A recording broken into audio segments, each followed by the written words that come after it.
Okay, ರೇಚಕವನ್ನ ಮಾಡುತ್ತಾ ಬಲಗಾಲನ ತೆಗೆದು so ಏನ್ ಮಾಡ್ತೀವಿ, ಎಡತೊಡೆಯ ಮೇಲೆ ಇಟ್ಕೊಳ್ಳಿ. ಬಲಗಾಲನ ತೆಗೆದು ನೋಡಿ ಎಡತೊಡೆಯ ಮೇಲೆ ಹೀಗೆ ಇಟ್ಕೋಬೇಕು, ಮೇಲ್ಗಡೆಯಿಂದ ಇಟ್ಕೋಬೇಕು. ಇದು 1. ಎರಡನೇ ಮೂರನೇ ಹಂತ. ಸೊ ಈಗ ಎಡಗಾಲನ ತೆಗೆದು ಸೊ ಕೆಳಗಡೆ ಇಟ್ಕೊಂಡು ಈ ಎರಡು ತೊಡೆಗಳು ಒಂದರ ಮೇಲೆ ಒಂದು ಬರುವಂತೆ ಮಾಡಬೇಕು. ಇದು ಸ್ಥಿತಿ 3.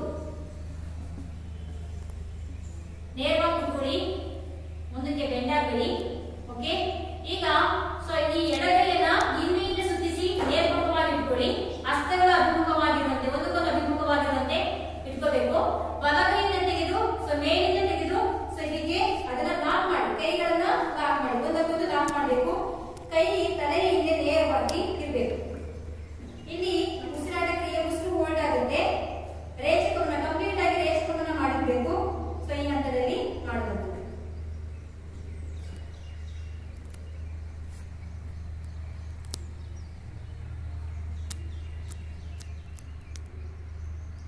ಇದಕ್ಕೆ ಗೋಮುಖಾಸನ ಅಂತೀವಿ. ನಿಧಾನವಾಗಿ ಕೈಗಳನ್ನ ಚಾಚಿ ಈಗ ನಿಧಾನವಾಗಿ ಸೊ ಸ್ಥಿತಿಗೆ ಬನ್ನಿ.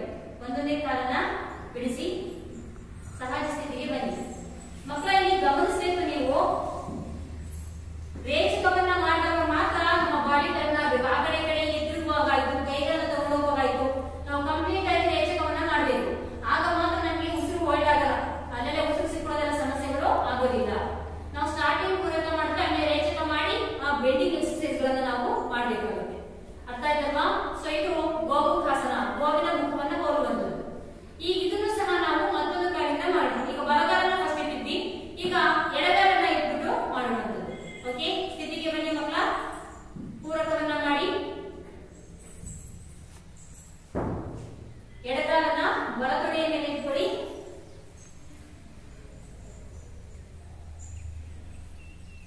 ಓಕೆ, ನಿಧಾನವಾಗಿ ರೇಚಕವನ್ನ ಮಾಡಿ.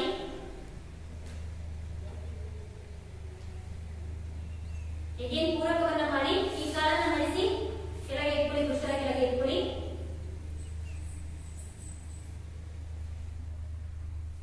ಓಕೆ, ಈಗ ನಾವು ಈ ಕೈಯಿಂದ ಈ ಕೈಯನ್ನ ಕೆಳಗಡೆ ತಗೊಳ್ಳೋಣ, ಈ ಕೈಯನ್ನ ಮೇಲ್ಗಡೆ ತಗೊಳ್ಳೋಣ. ಉಲ್ಟಾ ಎಡಗೈಯನ್ನ ಮೇಲ್ಭಾಗದಿಂದ ಬಲಗೈಯನ್ನ ಕೆಳಭಾಗದಿಂದ ಸ್ಟ್ರೇಟ್ ನೇರ ಮಾಡಿ.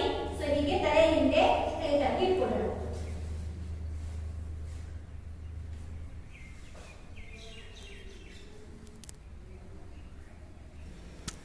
ಇದು ಗೋವಿನ ಮುಖವನ್ನ ಹೋಲುವುದರಿಂದ ಗೋಮುಖಾಸನ ಅಂತ ನಾವು ಕರೀತೀವಿ. ಅರ್ಥ ಆಯ್ತಲ್ವ ಮಕ್ಕಳ? ನಿಧಾನವಾಗಿ ಸ್ಥಿತಿಗೆ ಬನ್ನಿ. ಕಾಲುಗಳನ್ನ ಬಿಡಿಸಿ ಸಹಜ ಸ್ಥಿತಿಗೆ ಬನ್ನಿ. ಇದು ಗೋಮುಖಾಸನ ಆಯಿತು. ಈಗ ಮುಂದಿನ ಒಂದು ಆಸನವನ್ನು ನೋಡೋಣ. ನಿಧಾನವಾಗಿ ಒಂದೊಂದು ಆಸನವನ್ನ ಮಾಡಿದ ಮೇಲೂ ಸಹ ಒಂದೊಂದು 3 ಸೆಕೆಂಡ್ ಆದ್ರೂ ಕೂಡ ನೀವು ಸಹಜ ಉಸಿರಾಟ ಕ್ರಿಯೆಯನ್ನ ಮಾಡಿ. ಸೊ ಕೈ ಕಾಲುಗಳನ್ನ ಸಡಿಲ ಮಾಡಬೇಕು. ಇಲ್ಲ ಒಂದಾದ ತಕ್ಷಣ ಒಂದು ಮಾಡ್ತಾ ಹೋಗ್ಬಾರ್ದು, ಸುಸ್ತಾಗುತ್ತೆ. ಹಾಗಾಗಿ 2-3 ಸೆಕೆಂಡ್ ಆದ್ರೂ ಕೂಡ ರೆಸ್ಟ್ ಬೇಕು. ಸೊ ಹಾಗಾಗಿ ರೆಸ್ಟಿಗೋಸ್ಕರ ಕೈಗಳನ್ನ ಹೀಗೆ ಹಿಂದೆ ಊರಿ ಸೊ ಈ ಆರಾಮಾಗಿ ನಾವು ಸಹಜ ಉಸಿರಾಟವನ್ನ ಮಾಡಬೇಕು. ಒಂದೊಂದು ಆಸನಗಳಾದ ತಕ್ಷಣ ಕೂಡ ಈ ರೀತಿಯಾಗಿ ನಾವು ಮಾಡಬೇಕಾಗುತ್ತೆ. ಸಹಜ ಉಸಿರಾಟ ಕ್ರಿಯೆಯನ್ನ ಮಾಡಬೇಕು. ಮುಂದಿನ ಒಂದು ಆಸನವನ್ನ ಈಗ ಮಾಡ್ತಾ ಹೋಗೋಣ. ಐಶುಪ ಕಷ್ಟ. ಓಕೆ ಮಕ್ಕಳ, ಈಗ 4ನೇ ಒಂದು ಆಸನ, ಕುಳಿತು ಮಾಡುವ ಆಸನದಲ್ಲಿ 4ನೇ ಒಂದು ಆಸನ ಪಶ್ಚಿಮೋತ್ತಾಸನ. ಇದು ಬೆನ್ನು ಮಡಿಸಲಿಕ್ಕೆ ತುಂಬಾ ಉಪಯುಕ್ತವಾದಂತಹ ಒಳ್ಳೆ ವ್ಯಾಯಾಮವನ್ನ ಕೊಡುತ್ತೆ. ಉತ್ತಮವಾದಂತಹ ಒಂದು ಆಸನ ಇದು. ಒಳ್ಳೆ ಫ್ಲೆಕ್ಸಿಬಿಲಿಟಿ ಬರುತ್ತೆ, ಉಸಿರಾಟ ಕ್ರಿಯೆಯನ್ನು ಹೆಚ್ಚು ಮಾಡುತ್ತೆ ಈ ಆಸನವನ್ನ ಮಾಡೋದ್ರಿಂದ. ಓಕೆ, ಈ ಆಸನವನ್ನು ನಾವು ಅಭ್ಯಾಸದಿಂದ ಮಾತ್ರ ಮಾಡಲಿಕ್ಕೆ ಸಾಧ್ಯ, ಇಲ್ಲಾಂದ್ರೆ ಬಾಡಿ ಬಂದಾಗ ತುಂಬಾ ಕಷ್ಟ. ಯಾರು ಪ್ರತಿನಿತ್ಯ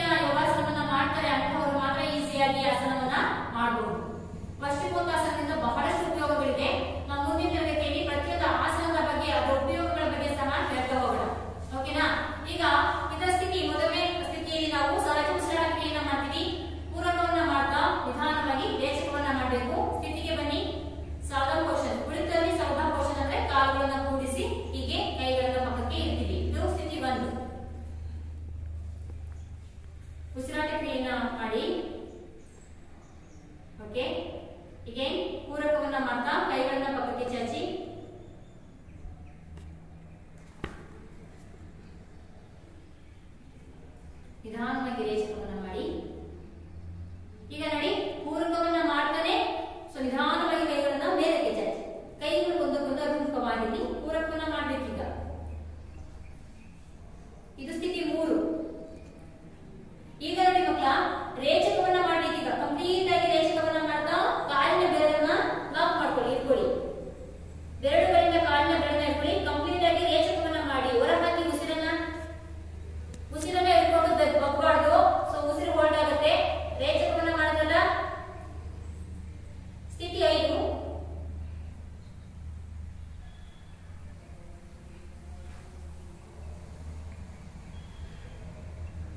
ಸ್ಥಿತಿ 5ಕ್ಕೆ ನೀವೇನ್ ಮಾಡ್ತೀರಾ ಅಂದ್ರೆ ಮೊಣಕೈಗಳನ್ನ ನೆಲಕ್ಕೆ ಮುಡ್ತೀರಾ. ಜೊತೆಗೆ ಸೊ ಹಣೆಯನ್ನ ಮೊಣಕಾಲಿಗೆ ನೀವು ಟಚ್ ಮಾಡ್ತೀರಾ, ಮುಟ್ಟಿಸ್ತೀರಾ. ಸೊ ಇದು 5ನೇ ಹಂತ. ಇದು ಪಶ್ಚಿಮೋತ್ತಾಸನದ ಒಂದು ವಿಧಾನ. ಅಥವಾ ನಮ್ಮ ಈ ಸ್ಥಿತಿಯಲ್ಲಿ ಕನಿಷ್ಠ 3 ಸೆಕೆಂಡ್ ಆದ್ರೂ ಕೂಡ ಇರಬೇಕು. ನಿಧಾನವಾಗಿ ವಾಪಸ್ ಬನ್ನಿ. ಕೈಗಳನ್ನ ಬಿಡಿ. ಮತ್ತೆ ಕೈಗಳನ್ನು ತಗೊಂಡೋಗಿ ಮೇಲಕ್ಕೆ ರೇಚಕ ಪೂರಕವನ್ನ ಮಾಡಿ. ರೇಚಕವನ್ನ ಮಾಡ್ತಾ ಪಕ್ಕಕ್ಕಿಡಿ. ಹೀಗೆ ಸೊ ಸಾಮಾನ್ಯ ಸ್ಥಿತಿ, ಸಹಜ ಸ್ಥಿತಿಗೆ ಮರಳಿ. ನೋಡಿ, ನೀವೀಗೆ ಪೂರಕ ರೇಚಕವನ್ನ ಮಾಡ್ಕೊಳ್ತಾ ಈ ಎಕ್ಸರ್ಸೈಸ್ ಅನ್ನ ಮಾಡೋದ್ರಿಂದ ಸೊ ನಿಮ್ಗೆ ಯಾವುದೇ ಕಾರಣಕ್ಕೂ ಉಸಿರು ಬೇರೆ ಕಡೆ ಹೋಲ್ಡ್ ಆಗೋದಿಲ್ಲ, ಉಸಿರು ಹಿಡ್ಕೊಳ್ಳೋದಿಲ್ಲ. ಈ 5 ಹಂತಗಳನ್ನ ಮಾಡ್ಬೇಕಾಗುತ್ತೆ. ಸೊ ಓಕೆ, ಇನ್ನೊಂದ್ಸರಿ ಮಾಡೋಣ ನಿಧಾನವಾಗಿ. ಓಕೆ, ಸ್ಥಿತಿಗೆ ಬನ್ನಿ.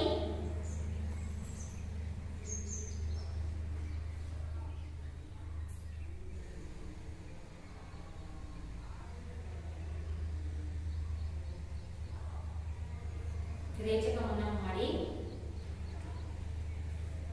ಓಕೆ, ಪೂರಕವನ್ನ ಮಾಡಿ. ಹೀಗೆ ರೇಚಕವನ್ನ ಮಾಡಿ.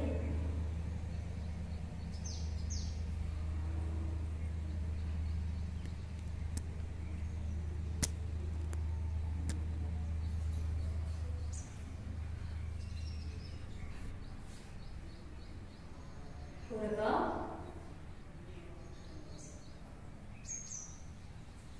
ರೇಚಕ, ಹೀಗೆ ಸಹಜ ಸ್ಥಿತಿ. ಓಕೆನಾ? ಇದು ಪಶ್ಚಿಮೋತ್ತಾಸನ. ಈಗ ಮುಂದಿನ ಒಂದು ಆಸನವನ್ನು ನಾವೀಗ ಮಾಡೋಣ. ಇದು ಅರ್ಧ ಪಶ್ಚಿಮೋತ್ತಾಸನ ಅಂತ. ಒಂದು ಕಾಲಿನಿಂದ ಮಾಡುವಂತಹ ಒಂದು ಪಶ್ಚಿಮೋತ್ತಾಸನ. ನಾವೀಗ 2 ಕಾಲಿನಿಂದ ಪಶ್ಚಿಮೋತ್ತಾಸನವನ್ನ ಮಾಡಿದ್ವಿ. ಈಗ ಒಂದು ಕಾಲಿನಿಂದ ಹೇಗೆ ಪಶ್ಚಿಮೋತ್ತಾಸನವನ್ನ ಮಾಡುವಂಥದ್ದು ಅದನ್ನ ನಾವೀಗ ನೋಡ್ತಾ ಹೋಗೋಣ. ಓಕೆ, ಬನ್ನಿ, ಸ್ವಲ್ಪ ರೆಸ್ಟ್ ಮಾಡಿ. ಓಕೆ, ಸ್ಥಿತಿಗೆ ಬನ್ನಿ. ಪೂರಕವನ್ನ ಮಾಡಿ. ಬಲಗಾಲನ ತೆಗೆದು ಎಡತೊಡೆಯ ಮೇಲೆ ಇಟ್ಕೊಳ್ಳಿ.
ವಿಧಾನದ ಕ್ರಿಯೆಯನ್ನ ಮಾಡಿ.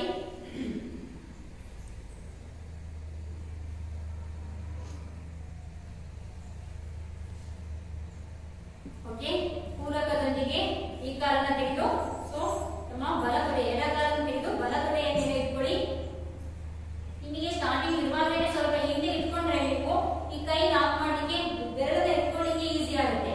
ಅದಕ್ಕೋಸ್ಕರ ಕರೆಕ್ಟಾಗಿ ಇದನ್ನ ಹಿಂದಕ್ಕೆ ಇಟ್ಕೊಂಡ್ರೆ ನಿಮಗೆ ಹೆಲ್ಪ್ ಆಗುತ್ತೆ. ನೋಡಿ, ಸೊ ಹೀಗೆ ಹಿಡ್ಕೋಬಹುದು. ಓಕೆನಾ? ಸೊ ಈಗ ಈ ಕೈಯನ್ನ ಎತ್ಬಿಟ್ಟು ಸೊ ಹೀಗೆ ಮೇಲ್ಮುಖವಾಗಿ ಮಾಡಿ, ಕಂಪ್ಲೀಟ್ ಆಗಿ ರೇಚಕ ಮಾಡಿ. ಹೊರ ಉಸಿರನ್ನ ಹೊರ ಹಾಕಿ ಫುಲ್ ಕಂಪ್ಲೀಟ್ ಆಗಿ.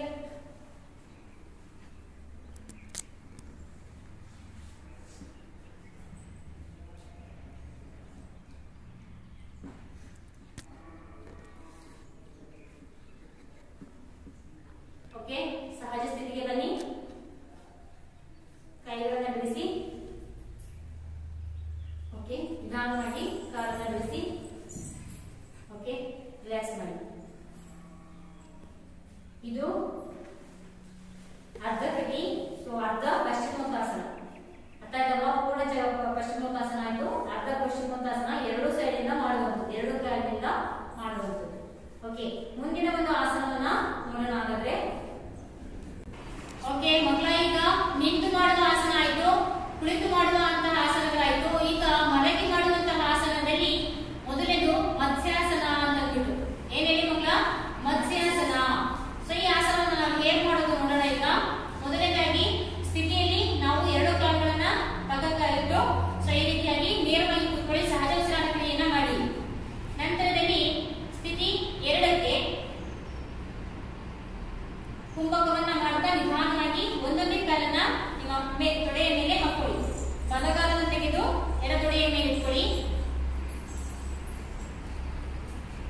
ಓಕೆ, ನಿಧಾನವಾಗಿ ರೇಚಕವನ್ನ ಮಾಡ್ತಾ ಎಡಗಾಲನ್ನ ತೆಗೆದು ಬಲ ತೊಡೆಯ ಮೇಲೆ ಇಟ್ಕೊಳ್ಳಿ. ಇದು ಪದ್ಮಾಸನ. ಗೊತ್ತಿದೆಯಲ್ವಾ ಮಕ್ಕಳ ನಿಮ್ಗೆ? ಪದ್ಮಾಸನ ಹಾಕೋದು ಹೇಗೆ ಅಂತ ನಿಮಗೆ ಗೊತ್ತಿದೆ. ನೀಟಾಗಿ ಸೊ ಈ ರೀತಿಯಾಗಿ ಹಾಕಿ. ನೀವು ಧ್ಯಾನಕ್ಕೆ ಸಹ ಸೂಕ್ತವಾದಂತಹ ಆಸನ ಈ ಪದ್ಮಾಸನ. ಧ್ಯಾನವನ್ನ ಮಾಡ್ಲಿಕ್ಕೆ ಸೊ ಏನು ನಮಗೆ ಏನು ಗ್ಯಾಸ್ಟ್ರೈಟಿಸ್ ಪ್ರಾಬ್ಲಮ್ ಆದಾಗ ಸಹ ಈ ಆಸನವನ್ನ ಕೂತ್ಕೊಳ್ಳೋದ್ರಿಂದ ಸೊ ಅದರಿಂದ ನಾವು ಮುಕ್ತಿಯನ್ನ ಪಡೆಯಬಹುದು. ಆದ್ರಿಂದ ಪದ್ಮಾಸನ ತುಂಬಾ ಉಪಯುಕ್ತವಾದಂತಹ ಆಸನ. ಈ ಆಸನದಲ್ಲಿ ನಾವು ಮಾಡ್ಬೇಕು ಇದನ್ನ. ಓಕೆ, ಇದು ಸ್ಥಿತಿ ಎರಡು. ಈಗ ನಿಧಾನವಾಗಿ ಮೊಣಕೈಯನ್ನ ಸಪೋರ್ಟ್ ತಗೊಂಡು ಮಲ್ಕೊಳ್ಳಿ ಮಕ್ಕಳ. ಹಿಂದಕ್ಕೆ ಮೊಣಕೈ ಸಪೋರ್ಟ್ ತಗೊಳ್ಳಿ. ದಪ್ಪ ಅಂತ ಮಲ್ಕೊಬಾರ್ದು, ನಿಧಾನವಾಗಿ ಮಲ್ಕೊಳ್ಳಿ.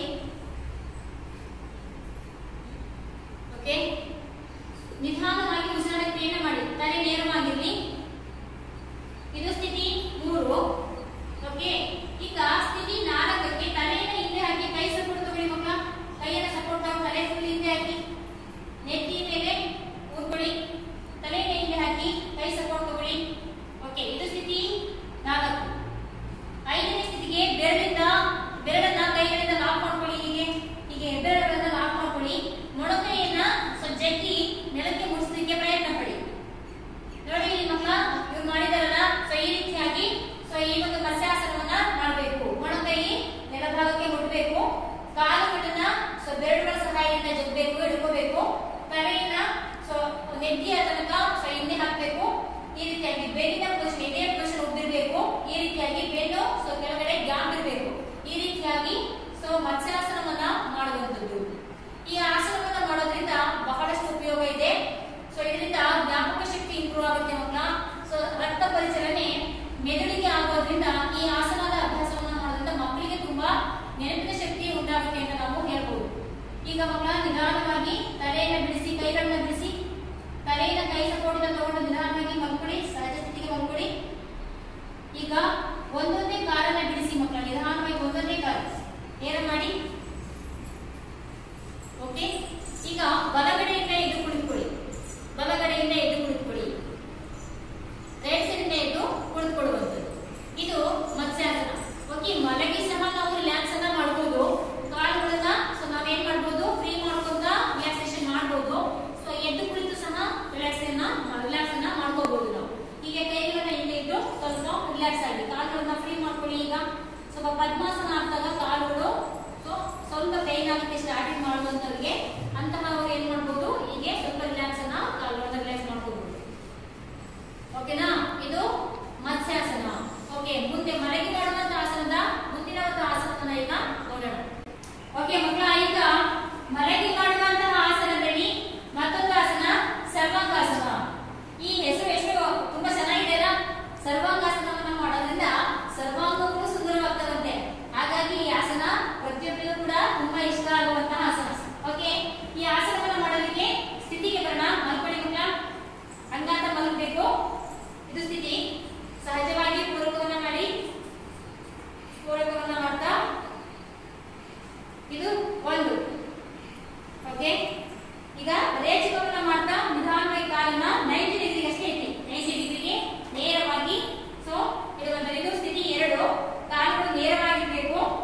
ಇದು ಭೂಮಿಗೆ ಲಂಬವಾಗಿರ್ಬೇಕು, ಲಂಬಕೋನದ ತರ ಇರಬೇಕು. ಇದು ಸ್ಥಿತಿ 2, ಸರ್ವಾಂಗಾಸನದ ಸ್ಥಿತಿ 2. ಇಲ್ಲಿ ಸಹಜ ಉಸಿರಾಟ ಕ್ರಿಯೆ ಆಗ್ತಾ ಇರುತ್ತೆ. ಓಕೆ, ಸ್ಥಿತಿ 3ಗೆ ಸ್ವಲ್ಪ ಬೆಂಡ್ ಮಾಡ್ತೀರಾ, ಕಾಲುಗಳನ್ನು ಸ್ವಲ್ಪ ಬೆಂಡ್ ಮಾಡ್ತೀರಾ. ಇದು ಸ್ಥಿತಿ 3.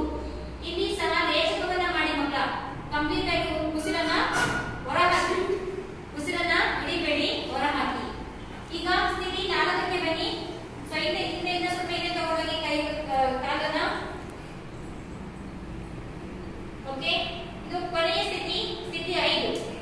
ಕಾಲುಗಳನ್ನ ನೇರ ಮಾಡಬೇಕು. ಟೋಸ್ಗಳು ಅಂದ್ರೆ ಈ ಮುಂಗಾಲು ಇದೆಯಲ್ಲ, ಇದು ಸೊ ನೇರವಾಗಿರ್ಬೇಕು. ಮೇಲಕ್ಕೆ ಟೋಸ್ ಮುಖವಾಗಿರ್ಬೇಕು. ಸೊ ಕೈಗಳನ್ನ ಸೊಂಟಕ್ಕೆ ಸಪೋರ್ಟ್ ಆಗಿ ಇಟ್ಕೋಬೇಕು. ಕಾಲನ್ನ ಎಷ್ಟು ಸಾಧ್ಯನೋ ಅಷ್ಟು ನೇರ ಮಾಡಬೇಕು. ಬಾಡಿ ನೇರವಾಗಿರ್ಬೇಕು. ಇದು ಸರ್ವಾಂಗಾಸನದ ಕೊನೆಯ ಹಂತ. ಅರ್ಥ ಆಯ್ತಲ್ಲ ಮಕ್ಕಳ? ಸೊ ಈ ಆಸನವನ್ನ ಮಾಡೋದ್ರಿಂದ ಹೇಳಿದಲ್ಲ, ಸರ್ವಾಂಗಗಳು ಸುಂದರವಾಗ್ತದೆ. ಸೊ ತುಂಬಾ ಎಫೆಕ್ಟ್ ಆಗೋ ಒಂದು ಒಳ್ಳೆಯ ಒಂದು ವ್ಯಾಯಾಮ ಅಂತ ಸಹ ನಾವು ಇದನ್ನ ಹೇಳ್ಬೋದು. ಈಗ ನಿಧಾನವಾಗಿ ಕಾಲನ್ನ ಬಿಡಿಸಿ, ನಿಧಾನವಾಗಿ ಸ್ಥಿತಿಗೆ ಬನ್ನಿ. ಕಾಲನ್ನ ನೆಲಕ್ಕೆ ಹಾಕಿ, ದಬ್ಬಂತ ಕಾಲು ಬಿಡಬಾರ್ದು. ನಿಧಾನವಾಗಿ ಕೈ ಸಪೋರ್ಟ್ ಇಂದ ಕಾಲನ್ನ ಬಿಡಿಸಬೇಕು. ರಿಲ್ಯಾಕ್ಸ್ ಮಾಡಿ ಕಾಲನ್ನ ಕೈ ಕಡೆ ಹಾಕಿ, ಸ್ವಲ್ಪ ಸ್ವಲ್ಪ ಸ್ವಲ್ಪ ಅಗಲ ಇಟ್ಕೊಳ್ಳಿ. ಕೈಗಳನ್ನ ಮೇಲ್ಮುಖ ಮಾಡಿ ರಿಲ್ಯಾಕ್ಸ್ ಮಾಡಿ. ಓಕೆ, ಇದು ಸರ್ವಾಂಗಾಸನ. ಓಕೆ ಮಕ್ಕಳ, ಈಗ ಮಲಗಿ ಮಾಡುವ ಆಸನದಲ್ಲಿ ಮತ್ತೊಂದು ಆಸನ ರಾಜಕಪೋತಾಸನ ಅಂತ. ರಾಜಕಪೋತಾಸನ ಇದನ್ನ ಹೇಗೆ ಮಾಡೋದು ನೋಡೋಣ. ಸೊ ಇದನ್ನ ನಾವು ಬೋರಲ್ ಆಗಿ ಮಲಗಿ ಈ ಆಸನವನ್ನ ಮಾಡಬೇಕಾಗುತ್ತೆ. ಓಕೆ, ಇದರ ಸ್ಥಿತಿ ಬೋರಲ್ ಆಗಿ ಮಲಗಪ್ಪ. ಬೋರಲ್ ಆಗಿ ಅಂದ್ರೆ ಉಲ್ಟಾ ಹೊಟ್ಟೆ ಮಕ್ಕಳಿಯಾಗಿ ಮಲಗುವಂತದ್ದು. ಸೊ ಇದು ಪೊಸಿಷನ್ ಇರ್ತದೆ ಅದಲ್ಲ. ಇಲ್ಲಿ ಸಹಜ ಉಸಿರಾಟ ಸ್ಥಿತಿ, ಇಲ್ಲಿ ಕೈಗಳನ್ನ ಇಟ್ಕೊಂಡು ಹೀಗೆ ಸೊ ಉಸಿರಾಟ ಕ್ರಿಯೆಯನ್ನ ಮಾಡಬಹುದು. ಸೊ ಸ್ಥಿತಿ ಇದು. ಈಗ ಇದರ ಪೊಸಿಷನ್ ಪಕ್ಕ ಕೈಗಳನ್ನ ಇಟ್ಕೊಳಪ್ಪ. ಇದು ಮೊದಲನೇ ಹಂತ, ಹಂತ 1. ಅರ್ಥ ಆಯ್ತಲ್ವಾ? ಈಗ ಸ್ವಲ್ಪ ತಲೆಯನ್ನು ಎತ್ತಿ ಮೇಲಕ್ಕೆ. ಇದು ಹಂತ 2. ನಿಧಾನವಾಗಿ ಉಸಿರನ್ನ ಪೂರಕವನ್ನ ಮಾಡ್ಕೊಂತ ತಲೆಯನ್ನ ಹಿಂದೆ ಹಾಕಬೇಕು. ಓಕೆ, ಹಂತ 2. ಹಂತ 3ಕ್ಕೆ ಫುಲ್ ತಲೆಯನ್ನ ಹಿಂದೆ ಹಾಕಿ, ಕೈಗಳನ್ನ ಹತ್ತ ತಗೊಂಡಷ್ಟು ನಿಮ್ಮ ತಲೆ ಹಿಂದೆ ಹೋಗುತ್ತೆ ಜಾಸ್ತಿ. ಓಕೆ, ಈಗ ಕೊನೆ ಹಂತ ರೇಚಕವನ್ನ ಮಾಡ್ತಾ, ಪೂರ್ತಿ ರೇಚಕವನ್ನ ಮಾಡಿ ಈಗ ಕಾಲನ್ನ ತಲೆಗೆ ಮುಟ್ಟಿಸ್ಬೇಕು. ನೋಡಿ ಇಲ್ಲಿ ಕಾಣಿಸ್ತಿದೆಯಲ್ಲ ಮಕ್ಕಳ? ನೋಡಿ ಮಾಡಿದ ನೋಡು, ತಲೆಯನ್ನ ಕಾಲಿಗೆ ತಲೆಗೆ ಕಾಲನ್ನ ಮುಟ್ಟಿಸಿದರೆ ಇದು ಕೊನೆಯ ಹಂತ ರಾಜಕಪೋತಾಸನದ ಒಂದು ವಿಧಾನ. ಓಕೆ ಸರ್, ಮರಳಿ ಸ್ಥಿತಿಗೆ ಬನ್ನಿ. ನಿಧಾನವಾಗಿ ಸಹಜ ಉಸಿರಾಟ ಕ್ರಿಯೆಯನ್ನ ಮಾಡಿ. ಕೈಗಳನ್ನು ಮುಂದೆ ಇಟ್ಕೊಳಪ್ಪ. ತಲೆ ಹತ್ರ ಇಲ್ಲಿ ಹಣೆ ಹತ್ರ. ಓಕೆ, ಉಸಿರಾಟ ಕ್ರಿಯೆ ಮಾಡಲಿಕ್ಕೆ ನಿಮಗೆ ಈಸಿ ಆಗುತ್ತೆ. ಹಾಗಾಗಿ ಹೀಗೆ ಸಹಜ ಉಸಿರಾಟ ಕ್ರಿಯೆಯನ್ನ ಮಾಡಬೇಕು. ಇದು ರಾಜ ಕಪೋತಾಸನ. ಓಕೆ ಓಕೆ ಮಕ್ಕಳ, ಈಗ ನಾವು ಮಲಗಿ ಮಾಡುವ ಆಸನದಲ್ಲಿ ಮತ್ತೊಂದು ಆಸನವನ್ನ ಮಾಡೋಣ. ಇದರ ಹೆಸರು ಹಲಾಸನ. ಸರ್ವಾಂಗಾಸನ ಮಾಡಿದಂತವರು ಹಲಾಸನವನ್ನ ಈಸಿಯಾಗಿ ಮಾಡ್ತಾರೆ. ಈ ಹಲಾಸನವನ್ನ ಮಾಡೋದ್ರಿಂದ ಬೆನ್ನು ಗಟ್ಟಿಯಾಗುತ್ತೆ. ಬೆನ್ನು ಬೆಳೆಸಲಿಕ್ಕೆ ಒಳ್ಳೆ ಎಕ್ಸರ್ಸೈಸ್ ಆಗುತ್ತೆ ಇದು. ಹಾಗಾಗಿ ಈ ಆಸನ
ಓಕೆ, ರಿಲ್ಯಾಕ್ಸ್.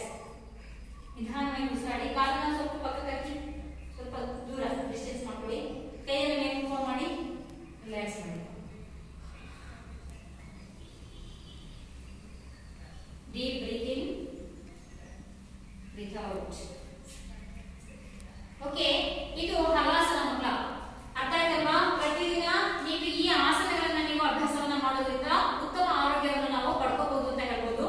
ಈಗ ನಿಮಗೆ ಈ ಆಸನಗಳನ್ನು ತಿಳಿಯೋದಕ್ಕಿಂತ ಮುಂಚೆ ಸೂರ್ಯ ನಮಸ್ಕಾರವನ್ನ ನೀವು ಮಾಡೋದು ಹೇಗೆ ಅಂತಂದ್ಬಿಟ್ಟು ಒಂದಷ್ಟು ಸೂರ್ಯ ನಮಸ್ಕಾರಗಳ ಹಂತಗಳಿವೆ, 12 ಹಂತಗಳಿವೆ. ಅವನ್ನ ನಿಮಗೆ ಮಾಡಿ ತೋರಿಸ್ತೀವಿ. ಅವನ್ನ ಮಾಡಿದ ನಂತರ ಈ ಆಸನಗಳನ್ನ ಮಾಡೋದ್ರಿಂದ ತುಂಬಾ ಈಸಿಯಾಗಿ ಮಾಡಿ ಬೆಂಡ್ ಆಗುತ್ತೆ ಅಂತ ನಾನು ಹೇಳಕ್ ಇಷ್ಟಪಡ್ತೀನಿ. ಓಕೆ ಮಕ್ಕಳ, ಪೊಸಿಷನ್ಗೆ ಬನ್ನಿ. ಸೂರ್ಯ ನಮಸ್ಕಾರವನ್ನ ಮಾಡೋಣ. ಸೂರ್ಯ ನಮಸ್ಕಾರ. ನಿಂತ್ಕೊಂಡ್ರಪ್ಪ.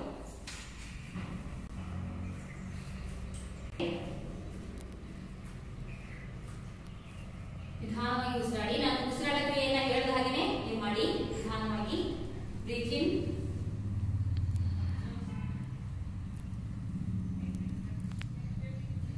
Namaskarasana.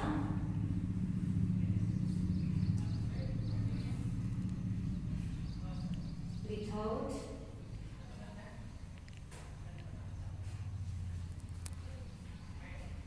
Again, breathe in, Urdhvasana. ಉಸಿರನ್ನ ತಗೊಳ್ಳಿ.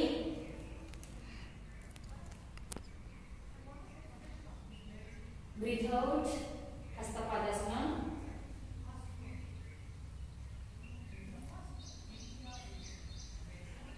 ಈ ಹಸ್ತಪಾದಾಸನವನ್ನು ಮಾಡುವಾಗ ಹಸ್ತಗಳು ಪಾದಗಳಿಗೆ ಮುಟ್ಟಿರಬೇಕು. ಮೊಣಕಾಲನ್ನ ಬೆಂಡ್ ಮಾಡಬಾರ್ದು. ಇಲ್ಲಿ ಮೊಣಕಾಲು ಮಡಿಸಬಾರ್ದು, ನೇರವಾದಂತಹ ಸ್ಥಿತಿಯಲ್ಲಿರಬೇಕು. ಕಂಪ್ಲೀಟ್ ಆಗಿ ಕಾಲುಗಳಿಗೆ ನಿಮ್ಮ ಕೈಗಳು ಮುಟ್ಟುವಂತಹ ಸ್ಥಿತಿ. ಇದು ಹಸ್ತಪಾದಾಸನ ಅಂತ ಕರಿತೀವಿ. ಸೊ ಏಕಪಾದ ಪ್ರಸರಣಾಸನ. ಒಂದು ಕಾಲನ ನೀವು ಯಾವಾಗಲೂ ಸಹ ಸೂರ್ಯ ನಮಸ್ಕಾರ ಯಾವುದೇ ಯೋಗಾಸನ ಬಲಕಾಲದಿಂದ ಪ್ರಾರಂಭಿಸಿ ಬಲಕಾಲನ ಮುಂದೆ ತಗೊಂಡು ಬನ್ನಿ. ಸೊ ಶೋಲ್ಡರ್ ಕೈಗಳನ್ನ ಇಟ್ಕೊಂಡು ಕಾಲು ಒಂದು ಕರ್ನೆಗೆ ತಗೊಂಡೋಗಿ. ಇದಕ್ಕೆ ಏಕಪಾದ ಪ್ರಸರಣಾಸನ ಅಂತ ಕರಿತೀವಿ. ಮಕ್ಕಳ, ಮೊಣಕಾಲನ್ನ ಮುಗಿಸಿ, ಮೊಣಕಾಲನ್ನ ಮುಗಿಸಿ. ನೋಡಿ, ಇಲ್ಲಿ ನೆಲಕ್ಕೆ ಮುಗಿಸಿ. ಮೊಣಕಾಲನ್ನ ನೆಲಕ್ಕೆ ಮುಗಿಸಿ. ಈ ಪೊಸಿಷನ್ ಅನ್ನ ಚೇಂಜ್ ಮಾಡಬಾರ್ದು. ಕೊನೆಯ ಹಂತದವರೆಗೂ ಕೂಡ ಈ ಕೈಗಳು ಮತ್ತು ಕಾಲುಗಳ ಪೊಸಿಷನ್ ಹೀಗೆ ಇದೆ. ಅರ್ಥ ಆಯ್ತಲ್ವಾ? ಸೊ ಎಷ್ಟು ಸಾಧ್ಯವಾಗುತ್ತೋ ಅಷ್ಟೇ ಹಿಂದೆ ತಗೊಂಡೋಗಿ ಇಟ್ಕೊಳ್ಳಿ ಕಾಲನ್ನು. ಇದು ಏಕಪಾದ ಪ್ರಸರಣಾಸನ. ಈಗ ದ್ವಿಪಾದ ಪ್ರಸರಣಾಸನಕ್ಕೆ ಎರಡು ಕಾಲನ್ನು ತಗೊಂಡೋಗಿ ಹಿಂದೆ, ಎರಡು ಕಾಲನ್ನು ತಗೊಂಡೋಗಿ ನೇರ ಮಾಡಿ, ಬಾಡಿಯನ್ನು ನೇರ ಮಾಡಿ, ನೇರ ಮಾಡಿ ಬಾಡಿಯನ್ನ. ದ್ವಿಪಾದ ಪ್ರಸರಣಾಸನ. ಬಾಡಿ ನೇರ ಇರಬೇಕು. ನೇರ ಮಾಡಿ, ಬಾಡಿ ನೇರ ಮಾಡಿ, ಸ್ಟ್ರೇಟ್ ಆಗಿ. ಎಸ್, ಇದು ದ್ವಿಪಾದ ಪ್ರಸರಣಾಸನ.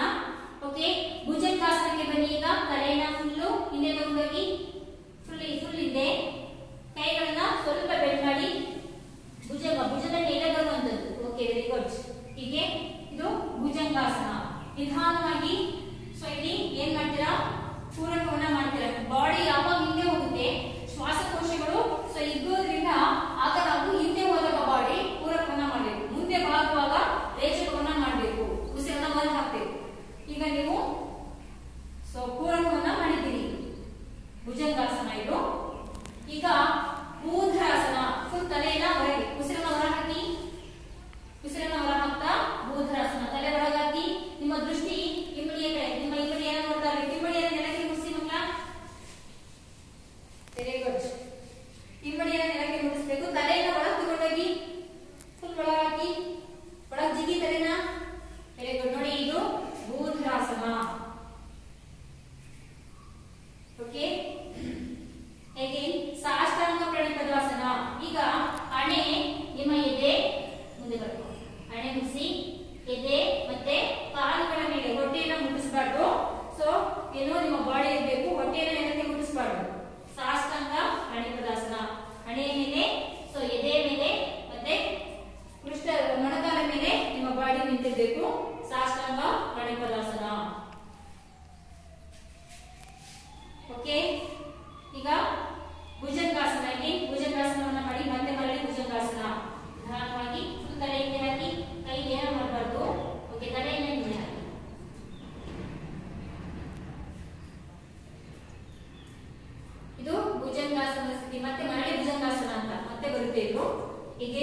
ಊರ್ಧ್ವರಾಸನ. ತಲೆನ ಒಳಗೆ ತಗೊಂಡೋಗಿ